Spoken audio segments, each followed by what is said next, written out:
朋友们好，欢迎来到江风世界。8月17号上午，人民大会堂里出现了一个很有意思的场面，温家宝来了，曾庆红来了，王岐山来了，汪洋来了，连94岁的李兰清都坐到了主席台上。官方通稿一口气点了13位已经退下去的正国级老人，江泽民的2个儿子妹妹也来了，陈希、杨洁篪、范长龙、刘鹤这些退下去的政治局委员也出现在镜头里。只有一个大家都在找的人没有出现，胡锦涛。这场大会刚好又卡在北戴河暑休之后，于是北京和海外一天之内冒出了至少3套完全不同的说法。有一套说老大已经答应学江泽民，分2步退；还有一套说退什么退，21大继续干，但是必须把接班人摆出来。第3套更现实，说老人们谈的重点根本不是谁坐那把椅子，而是你们斗归斗，反腐这把刀到底准备砍到谁家门口。3套说法互相打架，很显然不可能3套全是真的。可有意思的地方恰恰在这里，3条完全不同的消息管道最后居然都碰到了同一个词，交班。而8月17号在人民大会堂讲台上的那位，偏偏又把江泽民2次主动交权一个字一个字念给了这群老人听。官方讲话明确写着，将在16大前主动提出不再担任中央领导职务。2004年又主动提出辞去党和国家中央军委主席。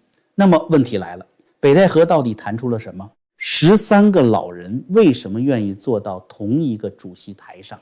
那2个主动到底只是一段20多年前的党史，还是有人故意把一张已经泛黄的旧收据又摆回了今天的桌面？今天咱们就顺着这几条互相打架的北京消息往下捋。先看公开的，8月17号人民大会堂大礼堂，台上这个阵容确实很有意思。温家宝、贾庆林、张德江、俞正声、栗战书、汪洋、李兰清、曾庆红、李长春、贺国强、刘云山、王岐山、张高丽都在官方出席名单里。这些人可不是一条线上的，有江时代留下来的，有胡时代上来的，有跟今天这套班子关系密切的，也有这些年身边人接连出事的。曾庆红跟温家宝坐到同一个台上，不代表2个老头突然成了莫逆之交。王岐山坐在那里，也不代表他跟今天中纪委查案的节奏完全一致。主席台能证明的只有一件事，这帮人至少在8月17号这一天愿意共同出现在一场最高规格的政治仪式里。这已经够北京拿去做一张团结照了。有人甚至开始研究这群老头的肤色，谁脸晒黑了，谁刚从北戴河回来，谁头发染得黑，谁跟老大关系比较放心。这种北京政治面相学咱们听个乐就好，照这个研究法，再过2天可能得拿潘通色卡上主席台，一个一个比4号。真正值得看的是13个人的屁股确实坐到了椅子上，而墙外第1个版本就是从这13张椅子开始讲的。这个版本来自所谓北京饭局。这些年北京有一批有钱人、前官员、学者、商界人物喜欢关起门来聊朝政，消息从哪里来，外面当然没法核实。按照这套说法，8月17号这场大会原本有些老人并不想来，理由也简单，江泽民过世3年多了，100年名单是你们现任班子要办的政治工程。我一个退了10几20年的老人，身体不好，腿脚不方便，不来也完全讲得通。那最后怎么把人请动了？这个北京饭局版本给出的价码很猛，说老大私下表示自己准备学江泽民，将来分2步退出，先交党务和国家职务，再过一段时间交军委，甚至有人直接推到明年21大，说到时候辞总书记、国家主席、军委主席再留2年。这个说法目前没有官方材料支持，原始爆料自己也夹着大量推测。如果只听到这儿，当然很刺激，北京人民可能已经准备买鞭炮了。可别急，另一条自称来自体制内的管道给出来的是完全不同的版本。这条消息说，北戴河期间，中办在请示江泽民100年纪念安排时，塔尖上那位说过一句话：党的规矩还是要遵守的。听着是不是也很像要退？可这个消息来源自己的解读恰恰不是明年退休，他的判断反而是21大继续做下去的可能性很大。真正跟老人们谈的是立储，你可以续，但是你不能再让整个政治局看不到下一棒是谁。21大常委里必须摆进比较年轻的人，给全党一个交班预期。万一哪天身体突然出状况，不能再像现在这样10亿人盯着北京，连谁能接手都不知道。这一版本甚至明确说，是否出现年轻常委是明年可以公开验证的一个观察点。您看，2个消息至少有一个不对，也可能2个都不对，可他们为什么同时围着谁接班转？这才值得琢磨。还有第3个版本，这个版本更符合一群70、80岁老政治人物的现实利益。人到了这个岁数，还能再当几年官，其实已经没那么重要了。真正重要的是身后，儿子怎么办？女儿怎么办？秘书怎么办？当年一起做项目的老部下怎么办？家族资产会不会沿着案子一路被翻出来？前2期节目里我们讲过，墙外一直在传，曾庆红今年在北戴河跑了10来天，一家一家谈。他真正想谈的，据说就是清算的边界。老大可以退，老大的人可以倒，但是福建这条线清到哪里？老秘书清到哪里？红色家族查到哪里？这帮老人今天愿意出来做主席台，究竟是支持谁，还是大家先把家里那点事儿谈明白了？没有人拿得出会议纪要，所以这个版本现在仍然只能算墙外政治传闻。但这个版本跟前2个版本摆在一起，就出现一个很有意思的画面，一边要交班时间表，一边要家族安全线。台上的人要一张团结照，台下的人要一张保险单。8月17号上午，人民大会堂的13张椅子突然就有了另一种看法。北京饭局那套分2步退是真是假，现在咱们没法证明。可如果老人们真的在北戴河逼老大谈交班，他们其实连新文件都不用起草，把2012年的人民日报找出来就行了。时间回到2012年11月，18大刚刚结束，胡锦涛做了一件当时很多人都没有料到的事情，总书记交了，中央军委主席也交了，党权、军权一次性交干净。江泽民当年是2002年先退总书记，军委又留到2004年，胡锦涛没照江那套来，他直接裸退。新接军委主席的那位当时是怎么评价胡锦涛的？人民日报留下来的原话很清楚，他说胡锦涛主动提出不再担任总书记和中央军委主席，这个重大决策体现了高瞻远瞩、博大胸怀、高风亮节。高风亮节4个字今天拿出来再读一遍，味道完全不一样。2012年的时候，他刚刚接过权力，那时候当然希望前面的人走得越干净越好。人家钥匙、印章、枪杆子全交过来，你站在门口送上一句高风亮节，非常合情合理。麻烦出在14年以后，这4个字没有过期，当年夸别人的标准，今天也可以拿回来量自己。更麻烦的是，这张政治收据不止1张。2022年12月6号，江泽民追悼大会，那时候20大刚结束不久，塔尖上那位已经进入第3任，就是在这个时候，他亲自给江泽民致悼词。悼词里同样写得清清楚楚，江在16大前主动提出不再担任中央领导职务，2004年又主动提出辞去党和国家中央军委主席，2012年给胡锦涛盖章，2022年给江泽民盖章。到了2026年8月17号，他又在人民大会堂把江泽民这2个主动重新念了一遍。所以海外华人圈为什么一听这句话就兴奋？因为按照政治语言最直白的理解，前任主动交权是你亲口认可的美德，现在轮到你自己，总不能说这套美德只适用于姓江的、姓胡的，到了你这儿另开一本党章吧。不过这里还有一个细节，比2个主动更好玩。2022年的悼词比2026年的100年讲话多了一小节。2022年的原文说，江泽民主动退下来是以利于促进党和国家高层领导新老交替。到了2026年的讲话，前面的主动还在，后面的促进党和国家高层领导新老交替没有再写。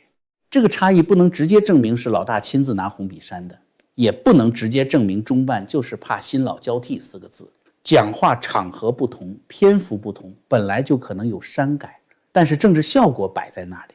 2026年的大会正好在21大前一年，主席台坐着一排已退休老人，台上那个人已经掌权14年，这个时候让他当着全党面，促进党和国家高层领导新老交替。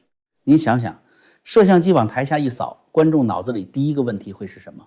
谁老谁新，谁交谁替？所以2026年的文本收了一步，新老交替没再重复。可江泽民真的退了，这件事又不能删，于是最后留下2个很别扭的字：主动，2次主动。如果北戴河老人真要拿规矩说事儿，手里最方便的文件其实还不是2012年的讲话，是江泽民自己写的一封信。2004年9月1号，江泽民78岁，那一年他已经不当总书记了，国家主席也不是他了，手上最后剩的一张大牌就是中央军委主席。他给中央政治局写了一封信，请求把这个位置也交出去。这封信后来公开发表，里面有一句话，22年以后再看还是很有意思。江泽民说，他在16大之前决定退出中央领导职务，是考虑到要实现党和国家高层领导新老交替的制度化、规范化、程序化。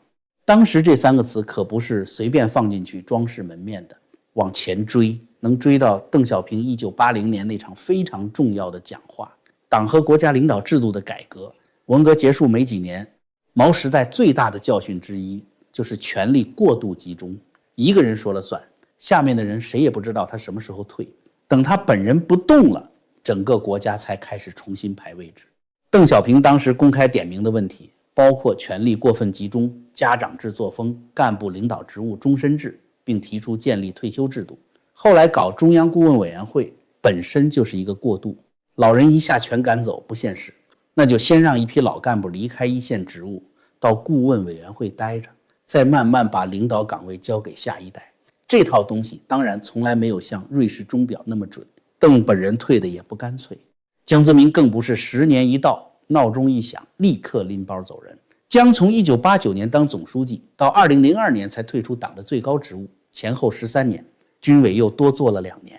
所以别把中共那套交班制度说成什么严格宪政，它从来不是，它更像红墙里逐渐形成的一条政治惯例，可以拖，可以谈，可以安排自己人，但是最后得让位置。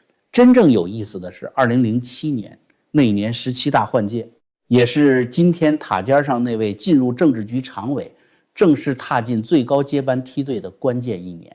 当时新华社对新一届中央领导机构产生过程的宣传，自己就在高调讲高层领导新老交替制度化、规范化、程序化，还把领导人产生机制说成一项管全局、管根本、管长远的制度建设。这个历史细节很有意思。今天这位老大走进最高权力核心的那一年，官方正好把3个话挂在门口。您可以不相信那套宣传有多少真正民主，我也不相信，但至少当年的游戏规则对所有大佬有一个基本预期。这一代上来，下一代在旁边等到时候前面的人让位置。也正因为有这个预期，2007年那场接班人竞争才有意义。如果当时所有人都知道新上来的人可以一直做到自己愿意走为止，那还培养什么下一代？还考察什么年轻常委？还安排什么隔代接班？门都没有必要留。可2018年之后，这个门的确变了。那年修宪，国家主席、副主席连续任职不得超过2届这句话被正式删掉。要说严谨一点，总书记和军委主席原本就没有相同的2届法律条文。官方当年解释修宪时也特别拿这一点做理由。真正改变政治预期的是几件事情叠在一起。国家主席2届限制取消，20大开始第3任，常委里没有出现一个人人看得懂的明确接班人。到了今天，整个北京官场都知道老大还在，可下一棒到底姓什么，没人敢写在纸上。所以北戴河今年如果真的炒立储，一点都不奇怪。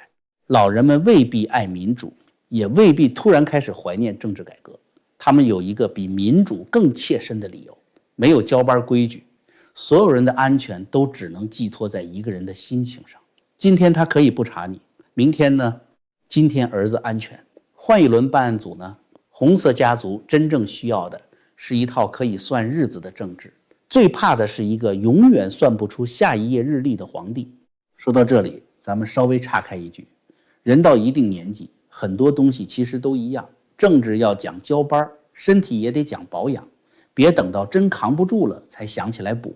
这也是为什么我最近一直在跟大家介绍普瑞堂的玄宝黑参。普瑞堂有黑参原参，也有更方便携带的产品，自己日常吃或者买给父母长辈都比较省事。想支持江峰的朋友可以点击影片下方的专属链接，下单时输入优惠码 JF， 现在可以享受全球包邮，而且目前购买满500美元就送1根黑参，买的越多送的越多。具体活动细则大家以官网结账页面为准。好，广告时间不占大家太久，咱们回来接着看北戴河那张桌子上到底摆了什么价码。前2期节目里，咱们已经讲过曾庆红在北戴河跑10天的爆料。87岁的人真要一家一家跑，光想想我都替他腰疼。可8月17号大会一开，这条传闻突然有了一个新的观察点，曾庆红真的出来了，温家宝也真的出来了，贾庆林、张德江、于正声、汪洋都出来了。所以现在问题变了，以前我们问曾庆红到底能不能把这帮老人重新叫到一起，现在至少在一个公开政治场合，他们确实坐到了同一个空间里。这仍然不能证明北戴河存在什么元老中央，更不能证明13个老人已经结盟。一场纪念大会的礼仪性出席，跟真正掌握人事、军队、纪委是完全不同的东西。但对红潮政治来说，公开露面本身也有价格，因为北京现在最需要的就是一张全家福。外面传军队不稳，传福建帮往下塌，传何立峰这条金融线又麻烦，传蔡奇要交中办，又传张幼霞、刘振立的案子在军内引起反弹。这些传闻里哪些真哪些假，咱们一条一条另说。可只要曾庆红、温家宝、王岐山这些人同时坐在主席台，北京对外就能发出一个很简单的画面。你看，人都在，党没裂，这张照片对现任班子是有用的。那老人们要什么？北京饭局版本说要退休时间表，另一条消息说只要立储，还有一种说法讲得更露骨，要的是停火线。这一点可以从另一个现象往回看，这些年反腐打下来，很多老领导身边的人都出过事。刘云山的旧部出事，王岐山过去金融纪检系统的人出事，贾庆林当年北京官场的旧人也出事。今天能坐到主席台上的老人，谁都明白一个道理，办案办到秘书跟办到自己家门口是2个概念。所以墙外才会传出那套大家各退一步的说法。老人出席大场合，替北京撑住团结门面，现任班子继续反腐，但是对老家族保留一条默契的边界。这个版本目前没有硬证据，不过它有一个很符合中共官场逻辑的地方，权力斗争很少是我把你彻底消灭，你也把我全家送进去，因为大家手里都有账。清算只要开到红色家族这一层，最后谁都不敢保证自家干净。所以很多时候真正能谈的并不是谁清白，恰恰是大家都知道彼此不清白。您再看财新今天抛出的这组统计就更有意思了。2026年至今已经有46名中管干部官宣被查，32名落马中管干部已经领刑。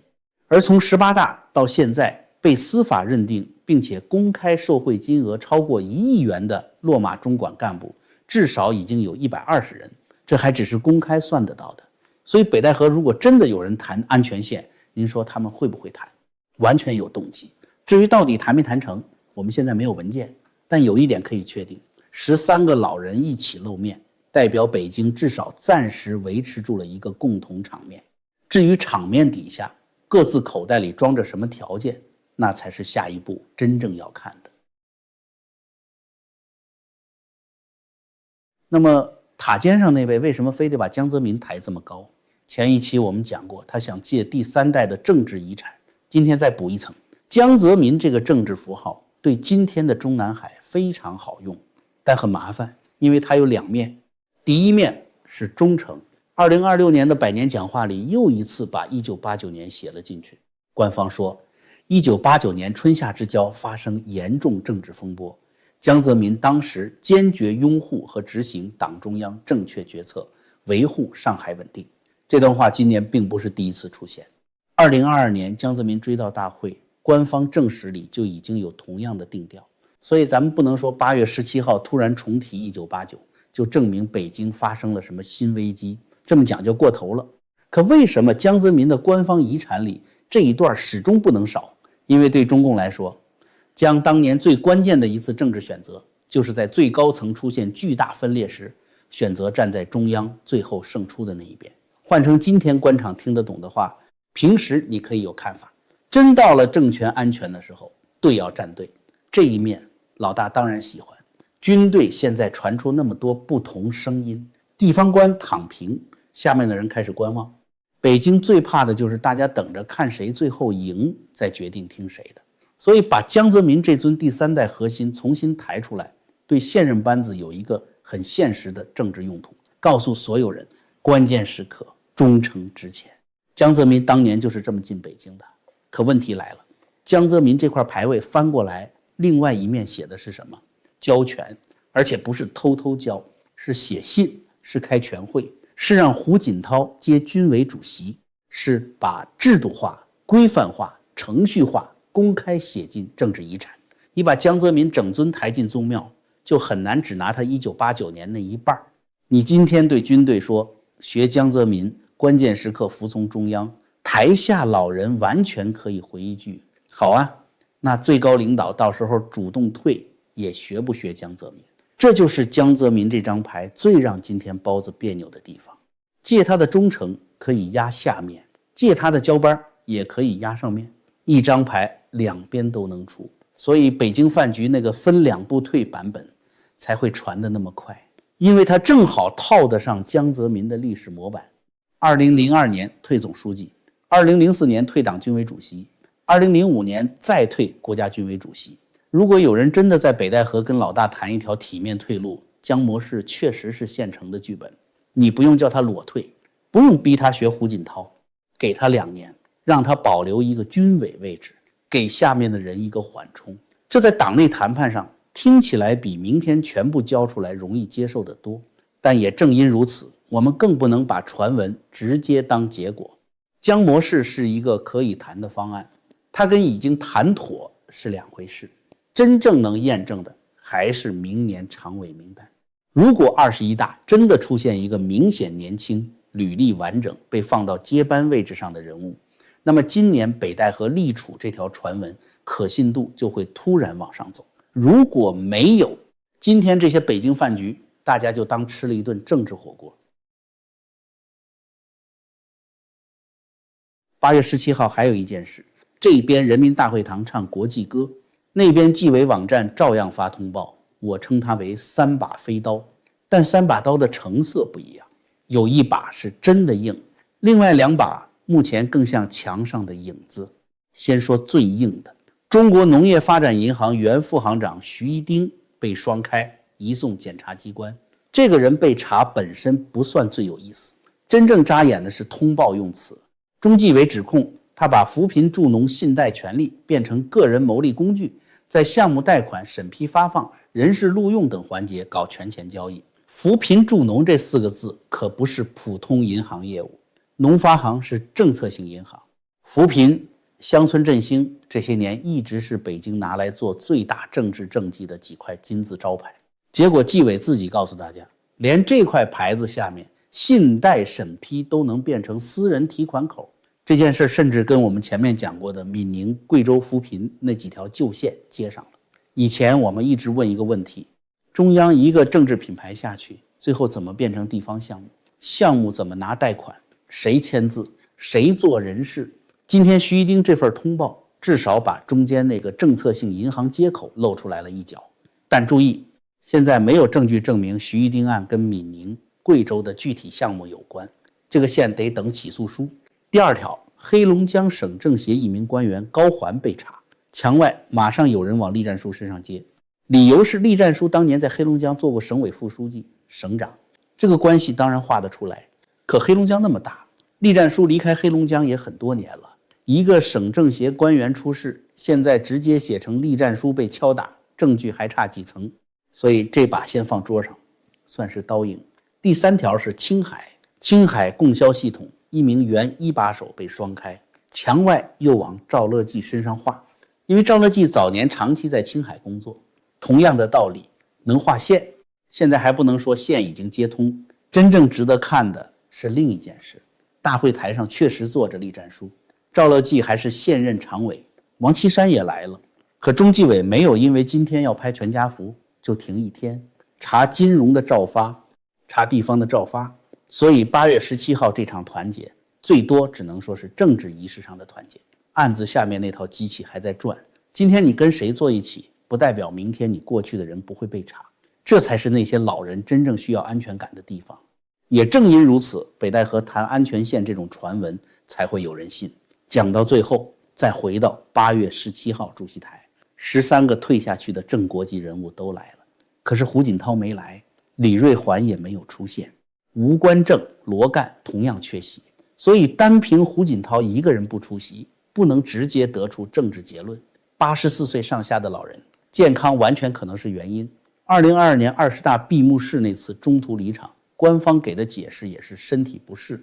咱们今天没有他的医疗记录，不能替医生下诊断。